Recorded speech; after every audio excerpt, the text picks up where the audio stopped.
Sweetie est parti d'abord vraiment au tout début d'une problématique politique, qui d'ailleurs tournait autour du management et des formes de dictature qui pouvaient se mettre en place.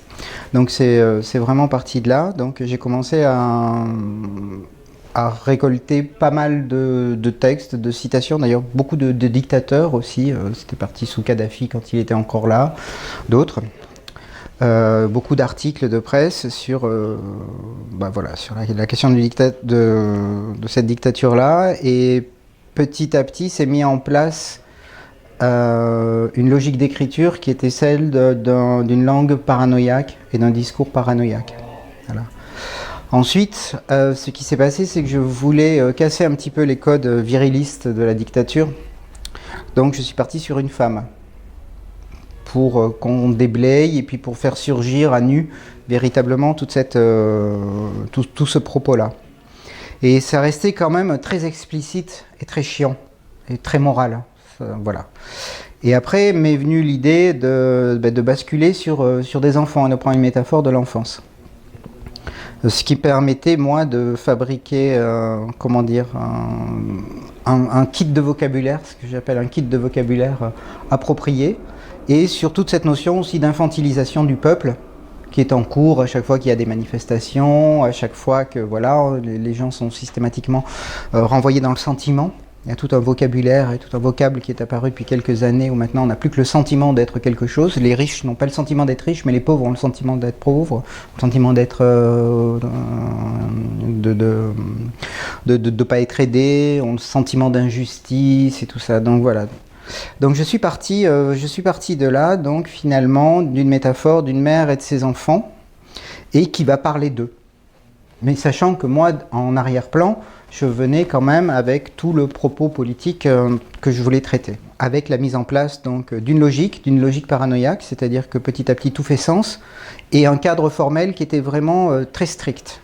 C'est-à-dire que je voulais travailler de digression en digression, avec un kit de vocabulaire qui était assez simple, qui était complètement décalé, donc qui pouvait être drôle.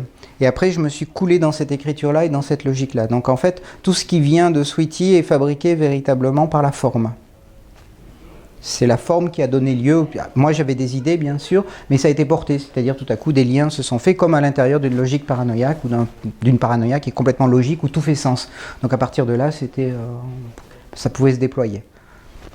Et petit à petit, dans l'écriture, le cadre aussi, comme c'était lié à la forme et c'était un travail où je plongeais à l'intérieur d'une logique, le cadre a fini par exploser parce que je prenais au départ une digression, j'ai terminé sur un mot, je voulais reprendre sur un autre mot, mais assez rapidement, ça devenait complètement répétitif et il y a une espèce de flow qui s'est mis en route, qui s'est déployé et qui a cassé cette logique formelle que je m'étais fixée au début. Je ne sais pas si je réponds à la question, mais en gros, ça vient du politique.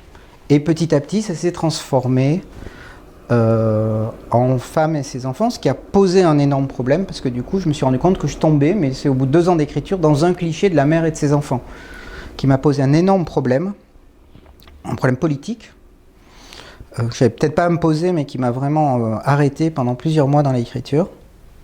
Donc j'ai appelé des gens, je leur ai fait lire le texte pour savoir si ça dérangeait pas. Et finalement, je suis quand même resté là-dessus. C'est pour ça d'ailleurs qu'il y a 2 versions de Sweetie dans le livre édité.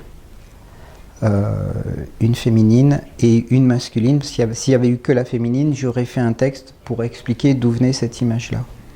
Parce que j'ai eu peur des modalités de réception. C'est des choses qu'on n'a pas forcément, qu'on ne doit pas se poser, que j'aurais pas dû me poser.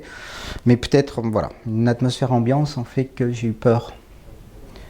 Et donc, je suis passé à une version masculine qui est exactement la même. Donc c'est pas du tout un argument littéraire, mais par contre je pense que ça fabrique des images complètement différentes selon que ce soit un père ou une mère qui parle. Donc ça interroge plus les modalités de réception dans un cadre culturel, socio-économique ou historique donné, plutôt qu'un texte qui est exactement le même en soi.